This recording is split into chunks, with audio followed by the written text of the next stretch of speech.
ver também? Vai. Aí, meu retrato aqui. Até uma barriga pra caramba. Eu não sabia que estava com você, não. É minha falecida avó, a mãe dele. É, minha mãe era aqui, é. Mais de 40 anos por aí. Aqui. A gente veio em 1978, 79, que a gente veio morar aqui. Quando chegou aqui, como é que foi? Que era um mato danado, rapaz. Era o Dona Laíde, seu João, falecido, seu Sebastião, né? A esposa dele, seu Daniel, que já faleceu, a esposa. Foram os vizinhos que mais deu apoio a gente aqui. A gente veio e morava lá em Três Corações, perto do Hospital da Porta. Sou João também. É, seu João. E aí veio morar aqui. Olha, isso aqui era uma buraqueira danada, não tinha luz de rua, só tinha luz lá na principal, né? E na época a gente era garota aqui, brincava com os meninos aí, o falecido Semar também que morreu, a garotada aqui da área, sabe? Aqui sempre foi um lugar tranquilo, sabe? Estamos aqui desde 71. Mudou muito. Né? Mudou porque aqui era tudo barro, hoje calçado, né? Tinha muito saco.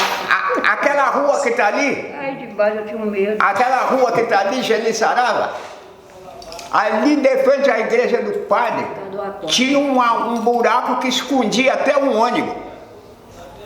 Eles calçaram quando nós chegamos para aqui, em 71, que o calçamento chegou lá na Granja Carolina, calçou isso aí tudo, quer dizer, ficou uma beleza. Ônibus não tinha. Fazia especial aí lá para trazer povo aqui, para levar a gente. Aí começou a botar a gente, o ônibus definitivamente aqui. Aí tá aí rodando esses ônibus. Eu sou capixaba de Espírito Santo. Eu fui para Paraná, morei 7 anos no Paraná. Quando foi em 69, a gente viemos para cá. Veio por quê? Procurar, assim, melhoria de vida, né? Porque lá já estava difícil, meu esposo já não estava mais aguentando trabalhar por causa do veneno, que ela só para produzir as comidas que plantava tinha que ter muito veneno e foi prejudicando ele, que ajudou a ele enterrar, até ele morrer, foi aqueles venenos que ele usava lá, porque sem veneno... Qual era a comida lá? Plantava milho, arroz, feijão, algodão, soja. Lá, porque lá só planta branca, lá não tem café. Porque o café aqui não é planta branca, né? Lá não se usa café, na área que nós morávamos. Aí vim procurar melhora. Teve até para voltar para lá, mas aí sei que deu tudo certo, que a gente ficou por aqui mesmo. Como é que achou aqui? Aqui não tinha nada. Aqui só tinha um casebinho nesse canto aqui, um quartinho sem banheiro, só tinha um poço, que o poço acho que era por aqui mesmo, aqui por perto. Só a única coisa que tinha aqui. Aí fizemos um banheirinho na beira da rua, porque era mais perto, porque dinheiro não tinha.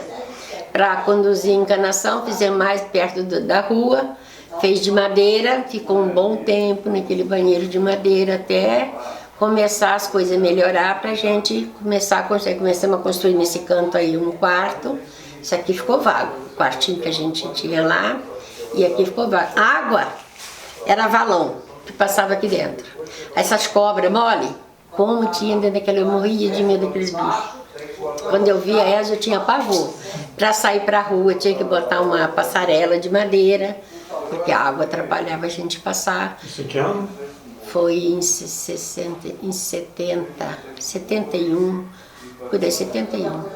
Não, quer dizer, foi a casa própria que meu pai comprou para minha mãe. Ele queria tirar minha mãe do centro de Nova Iguaçu, botou a gente na zona rural da cidade, entendeu? Mas eu vou reencarnar. E se ele de novo me botar na zona rural, eu dou na cara dele. Ele tem que me deixar na zona sul da cidade. No centro, nem que seja a pior cidade do estado, mas que seja no centro da cidade. Não, o bairro é tranquilo, entendeu? E aí tinha a casa que era boa e eram duas. Tem uma casa nos fundos e meu pai trouxe a família da minha mãe do Nordeste. Aí já tinha uma casa com 2 lugares, um terreno com 2 casas, onde ele pôs a família da minha mãe. Por isso que a gente veio pra cá. Meu pai e minha mãe vieram de Minas pra cá, meu pai veio pra trabalhar também e aqui conseguiu comprar terreno, sonho da casa própria e aqui nós ficamos. Lá quando eu comecei a trabalhar, eu estava com 6 aninhos de idade. Na lavoura? Na lavoura. A minha mamãe, quando morreu, me deixou com 3 aninhos. Então eu não tive noção nenhuma de mãe. Mãe, para mim, são essas pessoas de idade que me tratam bem, é mamãe. É assim. Porque a minha mamãe original eu não conheci. Eu olhava aquelas crianças indo para a escola, aquele saco de farinha de trigo, as mães faziam aqueles saburá para botar caderno e lápis e botava aqui no ombro e já vai para a escola, aquela tropa de criança. E eu no cabo da enxada. E meu pai até não gostava que a gente olhava os outros que já vai não. E nem conversava com os outros. Não queria que a gente conversasse. Então eu passei por esses perrengues, mas me acostumei a trabalhar. Que no fim, olhei ele saindo com a enxada no ombro de manhã para ir trabalhar.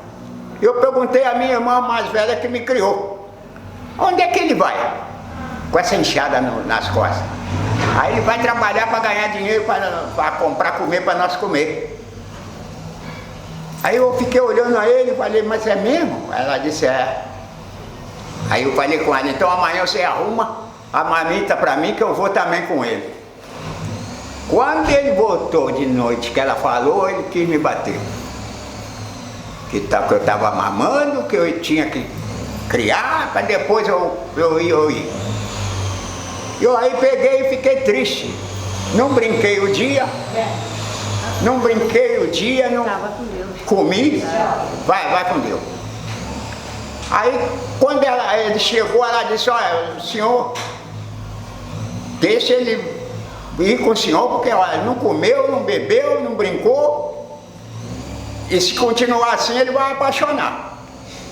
Aí ele olhou para mim, eu estava batidinho mesmo. Ele aí disse: arruma então a mamitinha dele amanhã que eu levo ele. Aí quando foi no outro dia, ele me levou. Espetava meus pés no espinho de joá, no sapê, roçando pasto e tal. Ia buscar água para mim e ele beber nos poços, nas minas, né? Era assim. Então, cresci no sábado, apanhava o dinheiro, aí ele me dava aquelas pratinhas de 300 reais que tinha um grilo desenhado nela, prata branca. Eu comprava muita coisa com aquilo. Fazia rosário de rosca, botava no pescoço, comia, dava para os companheirinhos, era assim.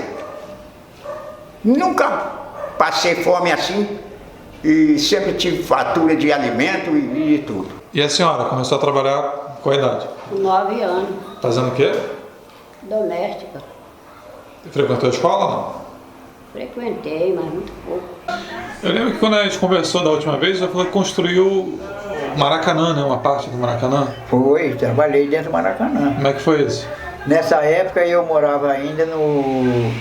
Não. Morava... Deixa eu me ver lá. Nessa época eu ainda morava no Morro do Borel. Foi mais ou menos em 1960,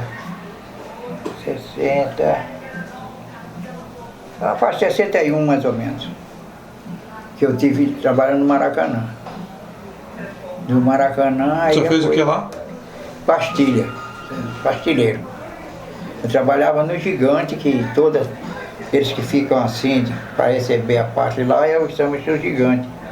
Era três ladrilheiros. Um aqui, outro lá e outro aqui. E ali eu não cheguei ao final. Tive um problema de saúde e não cheguei ao final. Dali eu saí, fui trabalhar em Copacabana. Sempre trabalhei em Copacabana. Futebol eu criei aqui o Expresso, Associação Esportiva. tive na rua, tive o Beira Rio, o Radar, teve no Ponto Chico, teve o Pão e Leite, o Veterano da Cobrete e o Tradição, que era adotado por um oficial da Marinha para fazer os treinamentos lá dentro da Marinha. E acabava atraindo mais, assim, de um modo geral, essa coisa de frequentar a casa um do outro era algo comum, né? Então era eu acho que ainda é até hoje, assim, hoje a gente faz menos isso. Mas a Maria Luísa, por exemplo, vem muito aqui. Eu vou muito na massa. A Maria Luísa vai muito na casa da Dona Elzi, que tem a Luísa lá. E a gente tá sempre uma na casa da outra. Eu vou na casa da Silvana quase todo dia. Quando a gente não se vê, a gente até estranha que não se viu. Vai procurar saber por que a gente não... tá passando bem, amiga? Tá precisando de alguma coisa? Vocês acham que a gente tem esse hábito aqui de frequentar a casa um do outro. O sistema que eu sempre fui, como é que se diz? Alegre. Além de trabalhar, para mim era distração. E com essa distração eu fui incentivado por os outros que me apoiaram, né? Não, vamos fazer, coisa e tal. Aí criamos uma diretoria, portanto, isso aqui minha casa sempre foi aqui, eu sempre fazia brincadeira aqui, feijoada, churrasco, tudo era aqui. Tinha lá nos fundos, tem churrasqueira, tem tudo lá dentro, banheiro do lado de fora lá. Aí eu fazia isso aqui, nunca, graças a Deus, nunca deu problema. Mas aí já na nossa adolescência a gente ficava mais ali com o seu João, com o negócio de... que a casa do seu João sempre meio que se centralizou um pouco, até porque eram muitas pessoas ali, né? Então, normalmente a casa que tem muitas pessoas atrai mais pessoas, né? Porque os próprios filhos têm muitos amigos. Então a casa do seu João, por ele ter um time de futebol que organizava excursões, que eram os passeios. Ele interagia mais com os adolescentes, né? Isso. Eu vim pra cá, eu vim construir aqui, morando aqui até construir. Quando eu construí eu casei, em 74. Você morava onde? Na verdade eu vim lá do estado do Rio, né? Santo Antônio de Pádua. Cambuci lá, naquela área. Aí vim trabalhar. Você veio a trabalho? Não, eu vim pra aqui e fiquei morando na casa de uma tia minha até uns 5 anos ali em Caiuaba. Eu carregava o negócio nas costas, a verdade tem que ser dita. Entendeu? Era quanto? Era só você? Não era só eu. Era eu, tinha o Abidia e o Jonas. Tudo aqui da rua? Mas na verdade, eles não faziam nada, né? Aquele negócio de amigo, né? Só vivia junto, mas eu não comprava nada, não tinha, até porque não sei se o dinheiro não tinha dinheiro, mas era amigo, a gente participava. Eu, Abidia e Jonas. E tinha o meu cunhado que faleceu, né? Que é irmão da minha mulher, o falecido Ceci. Eram 4, mas na verdade quem segura é o cara que é apelido que dá, né? De presidente de time. Quando cai o erro, cai tudo em cima de você, né? Assim funciona. É igual técnico, quem é o primeiro a cair. Por que o senhor sentiu essa necessidade de fazer um time de futebol? Não, porque a gente gostava. A gente gostava, tínhamos amigos, aí formou uma bolinha de rua. Vamos montar um time? Vamos embora. Até que poderia as mulheres ter formado um futebol, se fosse hoje, faria um futebol feminino também. Mas no caso, para a época, foi inviável, ninguém pensava nisso. Até para as próprias meninas não pensavam em jogar futebol. O Espécie foi primeiro. Aí depois veio lá no Beira Rio, o falecido Biratã, né? Beira Rio e o Radar, todos os dois eu dirigi. Aqui surgiu pela essa rapaziada. Esse menino chegou na idade, o Austin, né? O Nelson, aquele menino do Irmão do Peixe. Os meninos Mas naquela época as pessoas já se reuniam aqui? Já, por causa do jogo de baralho. Aqui é o centro de concentração. Tinha o jogo, lembra que tinha aquele negócio de jogo de baralho? Mas foi antes do Expresso, não foi depois, não? Não, isso já meu pai já jogava baralho já desde... Lembra do baralho, muito tempo. O baralho era do tempo do álcool. Futebol a gente tem sempre saudade, né? Futebol tem. Se eu pudesse voltar de novo, eu voltava. Não, porque hoje em dia está muito difícil você montar uma pelada, um time, porque você já viu como é que está a situação, né? Aí o pessoal começa muito negócio de funk depois, outros que entraram pra droga. Eu falei, pô, eu tô fora. Quando lançaram o funk e droga. Assim, tinha muita festa coletiva, principalmente no final do ano, né? E em época de carnaval, que a gente tinha um bloco na rua. Aí o bloco teve assim, aqui na rua você teve um bloco chamado Bloco da Pitu. E o Acadêmico do Sol. O bloco foi da Pitu ali na rua do lado, mas passava por aqui. Depois o Acadêmico do Sol, que foi um bloco construído exclusivamente pelos moradores daqui da rua. Seu Dalto, seu João, né? Sim. O que surgiu primeiro aqui, eu estava falando para ele, foi o Bloco da Pitu. Depois do Bloco Acadêmico da Pitu, do Sol. Surgiu o Acadêmico do Sol. Aí tinha corte de samba, aí quando faltava 2 meses pro carnaval, e todo sábado tinha. Aí vinha gente do Flor de Iguaçu, né? Sapará, Crispim, não vinha? Você lembra? Pelé, Galé. Aí você tinha aquele palanque ali na esquina. Tinha o palanque da esquina. Aí a gente fazia samba, é isso? Fazia o samba do bloco. Tem um monte de samba por aí ainda gravado, eu devo ter até alguns aí gravados. Fazia o samba do bloco, não copiava de ninguém. Bidia fazia samba, Cici fazia samba, tem outro fazia. Até aquele menino que morreu. O Jonas fazia também? Jonas fazia samba. Era sempre 8, 10 samba. Darcy. Aí depois ia, todo sábado ia eliminando um, né? Até chegar o carnaval. Aí o ganhador tinha troféu. Entendeu? Era uma coisa organizada, saía as crianças, mais crianças no bloco. Tinha aquela corda, a gente ia lá, saía por ali, eu chegava na cerâmica e eu abria. A gente criava. O cara ficava a semana toda, quando o nosso bloco começava, o cara ficava, aquele cara que quer marretar só, mas ele também nos fundos ele gostava, fica te marretando, porque chegava às 10 horas da noite, a bateria ficava ali na esquina ali. Tinha um palanque mesmo. Aí quando o dia do bloco, quando a bateria montava aqui que saía, você olhava assim, via 20 pessoas, mas quando chegava lá na cerâmica, você olhava para trás e não via o final dela. Vinha gente com criança no colo, mulher com criança no colo, porque não tinha nada. E quando tu ia na cerâmica, você olhava para trás, o bloco estava, o último estava aqui ainda, porque não tinha espaço. Era muita gente mesmo. Agora tudo. Carregava tudo, com bandeira, com carrinho, fizemos carrinho. E o cara que puxava o samba era o Galé, né? Galé, depois Pelé mataram, né? Pelé, tinha o Bezerrinha. Rapaz, o samba era o melhor bloco que tinha por aqui. Porque todo mundo se reunia. Era uma oportunidade para todo mundo ficar junto ali fora. Todo mundo sentar, comer junto, brincar. Por isso. Era toda oportunidade que tem pra gente, pra ficar junto, pra reunir, é bom. A chacina já tem um tempinho, 2005. Se querendo ou não, deve ter Foi 2005 a chacina? Foi 2005. Não lembro, sou péssima de memorizar a data de anos. Afetou o bairro todo, né? A gente ficou apreensivo, todo mundo tinha medo.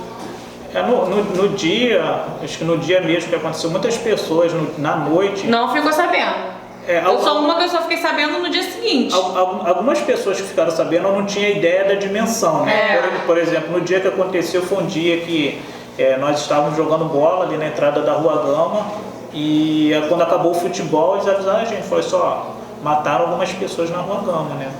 Só que, assim, infelizmente, a realidade da Baixada Fluminense é uma realidade de execuções constantes. Você acha que é só mais um caso, aí, assim, meio que naturalizou isso na cabeça das pessoas, que é algo comum, né? Assim, houve uma certa banalização. Aí no dia seguinte que veio o noticiário. Aí no dia seguinte você viu que foi algo com uma dimensão muito maior. Né? Eu só soube no dia seguinte, na noite. E aquela questão de você saber da participação de policial também não é uma coisa que causa espanto, não, porque também é uma realidade na Baixada Fluminense. Mas aí causa, quando você vê assim, uma execução daquela proporção de crianças, de pessoas que não tinham nenhum tipo de envolvimento com qualquer tipo de atividade ilícita, não que a pessoa que tem envolvimento com a atividade ilícita mereça morrer daquela forma, né? Mas assim, você muda um pouco a cabeça da pessoa, vai falar assim, não basta, para algumas pessoas falar assim, basta eu não ter o envolvimento com a atividade ilícita, que na teoria eu estou protegido, né? Naquele momento você fala assim, não basta só isso não. Isso daí não te traz segurança você vivendo nessa região. Então, há de fato assim, uma percepção diferente da realidade, causa um medo, sim. Agora tá perigoso, tá andando negócio de um arrastão aí, né? Agora, né? Agora tá perigoso. Que a questão da rua, eu acho que é o tempo também, porque é o seguinte, naquele tempo era um tempo que não existia internet, não existia essas coisas, existia infância. Então a rua ficava cheia, todo mundo brincando de toda coisa, de garrafão, de pilhão, de tudo. Então era uma rua extremamente movimentada Feira, né? por isso. Tem a feira que a gente não falou, né? A Rua da Feira continua o nome dela até hoje. Essa rua de lá. Hoje não tem, por questão da internet, pessoal, você não vê criança brincando. É raro você ver uma criança brincando e se sujando na rua. O pai fala que se sujar pega germe, pega isso, pega aquilo, que não pode fazer isso. Também, né? E essas coisas. Então a rua mudou no sentido de que a rua hoje em dia é uma rua mais tranquila, mais sem. Parece até assim, como é que você vai falar? Parece até um asilo, assim, em termos de que era antigamente. Em termos de violência, porque as pessoas não ficam mais sentadas na calçada como ficavam. Lembra que a gente brincava com Célia? Eu, você, todo mundo brincando de pique. Célia, Deus tem em bom lugar, que já se foi, né? Era pequena, a gente brincava aqui pra caramba, de pique. Todo mundo brincava. As pessoas ficavam até tarde na rua. Até tarde, até umas 10. E quando faltava luz não era melhor ainda, né? Pique-esconde, a gente brincava muito, agora você não se vê. Eu observando a Emanuela, ou você observando o Júnior, que eles já estão nessa fase de adulto, eles já têm amizades diferentes, né? Se afastam um pouco em função de trabalhar, ou fazer faculdade, né? Ou se mudar para outro lugar, entendeu? E outra coisa, acaba também, a gente, eles não querem mais ficar aqui, né? Porque eu tenho percebido, os nossos filhos não querem mais ficar aqui. Como, já né? não tem esse sentimento que nós temos pela rua, eles não têm mais, pelo menos meus filhos. Nós, por exemplo, casamos e continuamos morando, né? No mesmo terreno, né? No mesmo quintal. Eu acho que naquela época, nós, falo de mim, eu tinha mais tempo para me dedicar aos colegas, as minhas meninas estavam perto de mim, porque eu não, em razão da tecnologia, né? Celular, agora é mais WhatsApp, Face, isso e aquilo, eu acho que distanciou muito as pessoas. Eu nem falo das crianças e adolescentes, falo dos adultos, tudo. Que eu mudaria da minha rua? Olha, rapaz, tem praticamente nada para mudar, só os buracos que a prefeitura não faz a manutenção, só isso mesmo, cara. Mas fora disso, cara, não tem perturbação. Eu saio 3 horas da manhã, eu às vezes chego de madrugada, ninguém nunca mexeu comigo, eu agradeço muito a Deus, entendeu? Nunca mexeu, todo mundo me conhece por aí tudo, ando por aí tudo quanto é lugar. Não mudar nada não. Uma padaria nessa rua que seria bom. O que eu mudaria? Olha, eu acho que no momento, assim, não tem nem o que mudar. Que eu acho minha rua maravilhosa, meus vizinhos maravilhosos, porque eu acho que 50 anos deu tempo de eu fazer uma inimizade, um aborrecimento qualquer. E eu não tenho. A porta que eu chegar, eu tenho certeza que ela se abre para mim. Eu, hoje, já na condição de avô, eu acho que a rua aqui deveria ser feita como um condomínio. Fechar um portão, botar uma coisa assim mais para que essa rua não dá acesso a lugar nenhum. Então, pelas pessoas que envelheceram aqui na rua, pessoas como meu pai, como Dona Naí, como Dona Maria, como Dona Marina, eu como a mãe do André, Dona Ivani, eu acho que até por respeito a essas pessoas, a Dona Negra, acho que deveria pôr um portão, porque tem hora que, igual eu acabei de falar de manhã, do pessoal de manhã, tem hora que o pessoal bebe muito ali na cerâmica, e principalmente carnaval, então eles entram aqui nessa rua para fazer diversas besteiras. Aí eu acho que para mim, do meu ponto de vista, acho que se eu pudesse fazer alguma coisa agora, seria isso aí. Eu também, fala mesmo, ele fala o que ele falou. Obrigado, tá? Já te nada, obrigado a você. Tá? Obrigado, senhor. Bom, gente, é isso. Obrigado, viu? É muito legal. Tá, obrigado, viu? Se o patrão não mandar eu embora, eu continuo aqui, viu?